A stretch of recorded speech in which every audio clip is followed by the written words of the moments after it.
Hello everyone, how you doing? And welcome back to another video. Today I'm here with Big Jimbo Marriott once again. And Clive. And Clive, because Clive's in every video at this point. I've adopted him. He's my son, no longer yours. Is he not? No, he's mine. I've got my little crown. A little crown. It's put on his little head. Little King Clive. Now, a few videos ago, I said if this video gets 20,000 likes, I will review a certain book with James Marriott, and that video didn't get 20,000 likes. So we're not reviewing it, and that's the end of the video. Goodbye. Should I just leave? Yeah. I mean, you could like the video now, and then we will just get into reviewing the book. So you've got 5 seconds to like this video. 5. If this video doesn't have 20,000 likes by the end of this countdown, we're not doing the video. 2, 1. Okay, let's do the video. It did it! Well done, guys. But before we go anywhere with this video, I just want to say this video is sponsored by Surfshark VPN. Surfshark is there to encrypt all of your data sent over the internet, meaning that nobody can steal your private messages, photos, or videos. So for example, if you're connected to a public network, nobody can steal your data. Surfshark has a wide range of VPN features such as limited simultaneous connections, advanced security, and a kill switch, and a whitelister. And also, it's available in China, so you know, if you want to encrypt your data whilst you're over in China for some reason, you can go ahead and do so. Surfshark also allows you to connect to 13 different Netflix libraries from around the world, including countries such as the USA, Canada, France, Japan, South Korea, the Netherlands, India, Turkey, Brazil, Australia, Germany, the UK, and Italy. By using Surfshark, you can watch Netflix wherever you are in the world and access whatever library you want. Go and get Surfshark VPN at surfshark.com/r/nabber for 83% off and 1 free month. Just enter promo code NABBER at surfshark.com/r/nabber. We promise we won't nab your account from you. Yes. Yes. Thank you so much for sponsoring this video, Surfshark VPN. Now, let's get into this video. Okay, first things first, mate. Why does this book smell of milk? Basically, I had a little accident. A little milky spill. I had a little milky spill. My white stuff went all over the book. Basically, I put this book in my bag the other day, and I also put in some protein shake because I go to the gym, and it spilled all over my bag, and it spilled all over Will and he's flat. So if you're watching this, Will, you don't actually know that.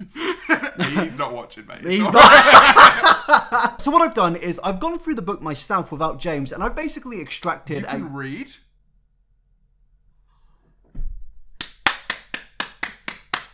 They ask you how you are, you just have to say that you're fine. Can we continue? So as I was saying before, I was rudely interrupted by this scummy man. I basically went through the whole book and I took out some of my favourite moments in this book called Sex, Purity, and the Longings of a Girl's Heart. That's a bit sexist. Why? Not a men's heart. Well, maybe they just wanted to write about women. You got a problem with women? Maybe you're the sexist here. Maybe that itself is anti-men. You sick... Ow! Oh! That was quite hard, I'm sorry. I felt that. This is abuse. I'm sorry. So, I want to kind of just get straight into the contents, because, to be honest, we can't actually get onto the contents because the book's sticky from my white stuff. I didn't say that. Oh, it's something about girl-defined man. It just makes me really milky. Really milky, huh? Oh, yeah. More than milky. So the book is divided into 4 specific sections, and you just want to read them out? Part 1, broken sexuality. Part 2, God's spectacular designed cock. Part 3, what every girl needs to know. Part 4, she is made whole. She's made of holes, if you don't know. Shut up! I mean, she is, so I can't... She is, it's God's design. It's how it says in the book. So first off, we begin with chapter 1. We are all sexually broken. Oh, what's after last night? What have you been up to lately with your girlfriend? Oh, no. So basically, the book kind Are you of... just going to read to me? Yeah, pretty much. Oh, it's cute. Yeah, it's nice. Shall I get comfortable? If you want to. Do you want to get on the bed? Yeah. I'll read you from there, and like a little bedtime story. This magazine was unlike anything I, Bethany, had ever seen. Before all my short 8 years of my life, I rarely read that badly then. That was so... You're reading, Fuck Dad! off. Get back there! Get back there! No, I will Dad! spank you. Don't hit me again! So the start of the book basically starts of them giving their story of when they were 8 years old, of how they first found pornography. Pornography? Yes. When did you first find porn? When I first found porn, I haven't actually found it yet. Really? No, I haven't. I got a detention for looking up Vanessa Hudgens nudes. Say, how old were you? I think I was like 12. What was wrong with you, man? A lot of things, man. You said that. It's pretty So I want to read a little extract from this. So let's get into it. This magazine was unlike anything I and Bethany had ever seen in our short space of 8 years. I stared down at its pages, flopping in the wind. Little boo! Like a book, doesn't it? The once glossy cover was dirty and worn, as though one too many cars had run over it. But the images, what was this? Oh, they weren't warm. They weren't warm. Hot. Looking up, I saw 10-year-old Christian walking towards me on the sidewalk. Hey, come here, I said to her in a half whisper. Wait, who does that? What do you mean? So who goes like, hey, come here? It's literally like her going, I just saw a picture of a penis. Just saw some boobies! So skipping ahead, they basically say that they first became sexually broken because they found some on the floor when they were a kid. Yeah, how do you feel about that? Have you had your experiences with that? Because this is the literature club, so we need to discuss. I feel like people being sexually broken comes from things to do with like their upbringing. I don't think it's stuff to do with like, oh no, I found a picture of a cock. Like, that's natural. You're gonna see a cock one day, or not. Well, maybe you will. Yeah, exactly. Yeah, so, yeah. So I think maybe like for me, daddy issues. What? She then does go on to confirm, though, that her first exposure to pornographic content didn't launch her into her sudden life-altering addiction to pornography. I mean, that's good, because if you saw a willy for the first time and your immediate thought is, yeah, give me some of this. Oh, give me some cock salt. So yeah, you like heat it up, right? Yeah. So what you do is you put it in an oven, you chop a cock off, put it in the oven, burn it, break it up with like a little pestle and mortar. Oh, that's cock nice. salt. Oh, nice. I might try that. It's good on roast chicken. Bit of cock salt. So moving away from where they first became sexually broken, we move on to page 17, and it's subtitled Gold Star Christian Girls, and they basically go on to explain how they lived in their parents' homes, which was strictly Christian, and they had to fight against the temptation of sexual sin. What are your thoughts on this? What, as kids? As kids. I mean, I never really He's trying to think of something to say without sounding dodgy. Yeah, I mean, I never had a religious family, but my mum did find my cock sock once. What? No. Yeah. Oh my! You want to admit you're admitting that on camera? Look at the camera. Say it. Mum found wank sock.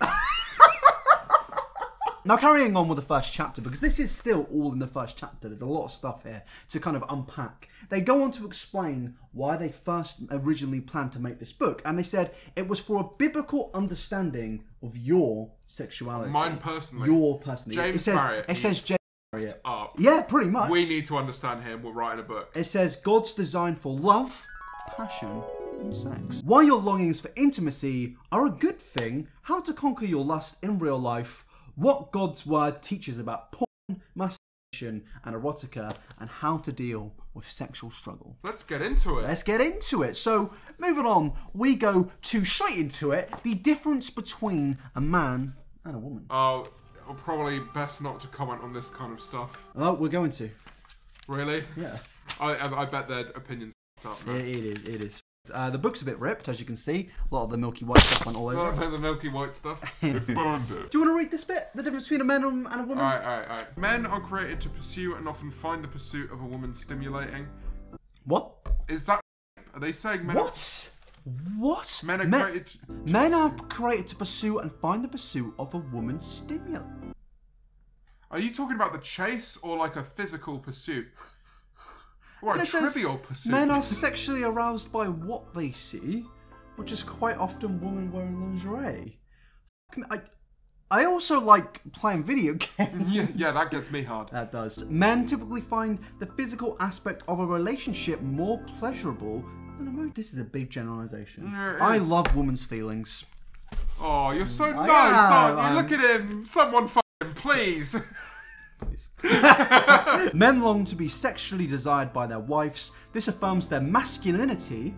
like us, and lets them know that they are valued and respected. Men are physically designed to give to the woman in a sexual relationship. A man's physical design is only a mere reflection of his overall distinct role. Then why is our G-spot in our ass?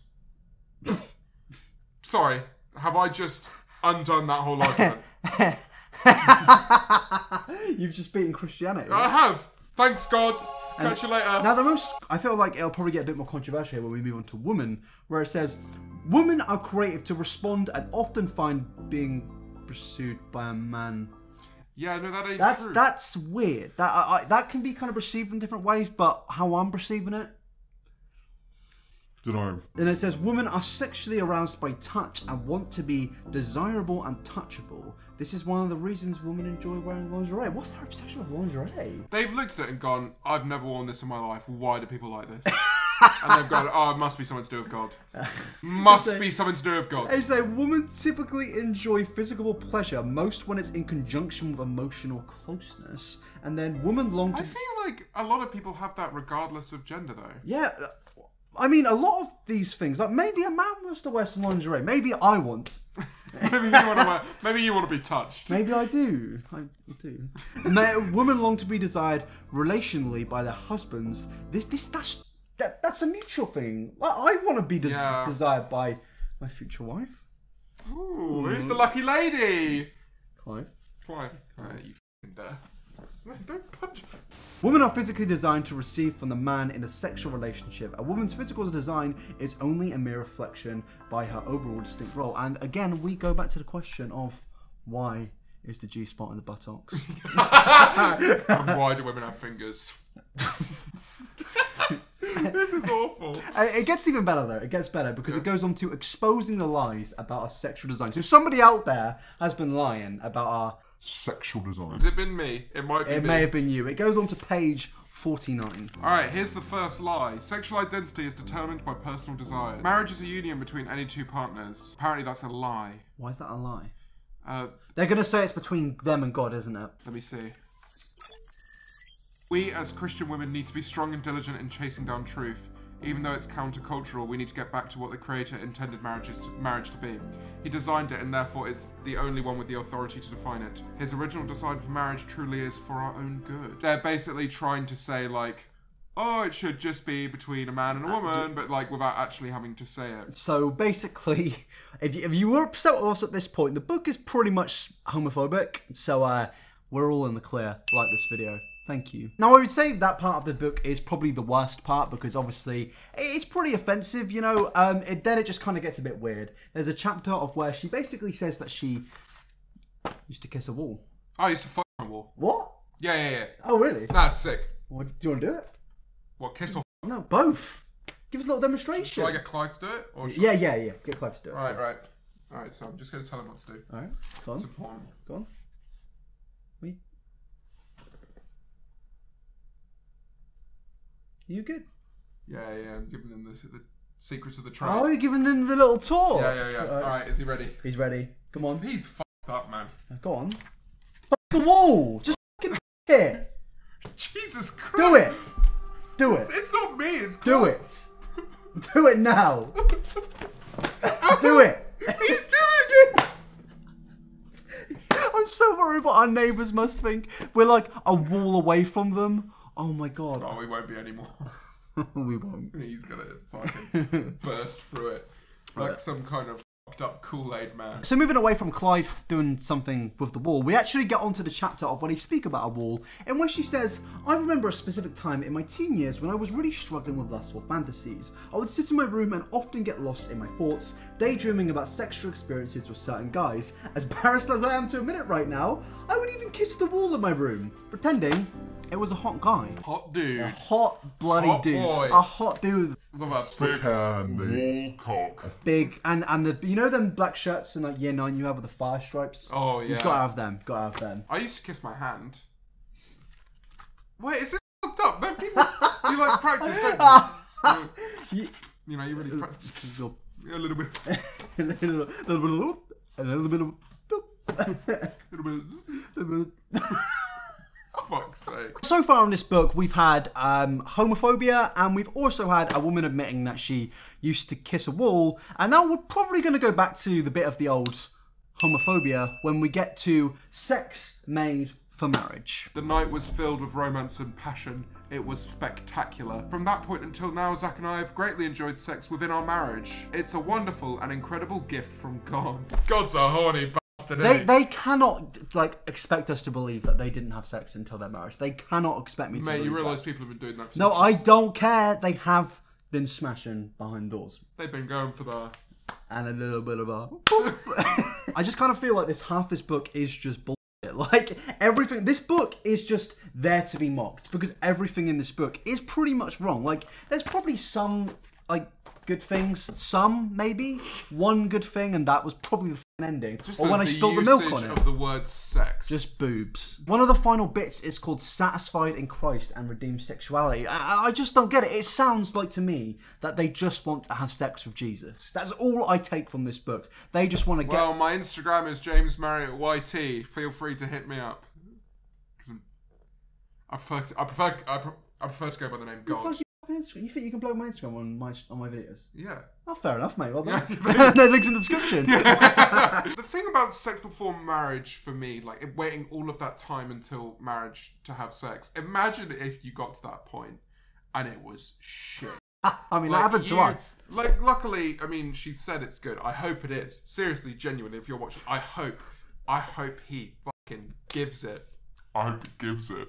But imagine if you got there and you're like, oh, gee.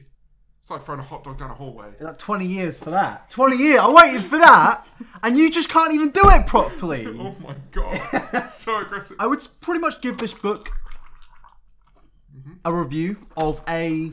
You done? You done? I'm trying to give the book a rating. You done? Yeah. Okay, we're done. I'd give this book a rating of a solid... 69 out of 100. Wait! No, a 1 out of 10, because it's shit. Oh, okay. It's really bad. So, overall thoughts of this book? You're pretty hot. Have a great day.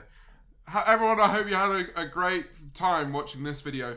There are a few people that still, for some reason, support this absolute bastard on Patreon. Stop doing it. I'm telling you, stop. Wait, we're ending the video? Yes. Oh, thanks for watching. Please don't forget to like this video. 17,324 likes, and Fraser and I will Write our own book. write a book. We'll write a book, and we'll probably do another video sometime. Yeah. Yeah. I mean, the next video we're going to be in together may be on your channel. Oh, yeah, that's very true. Yeah, so go subscribe to James Marriott and follow him on Twitter for notifications, and then go follow me at Twitter at iNabber TV, and follow me at Instagram at iNabber. This video, I feel like it's probably going to be a bit of a mess, but I hope you enjoyed it. Please don't forget to like, please don't forget to subscribe. That is the end of the video. Have a nice day. Peace out. Bye! Bye!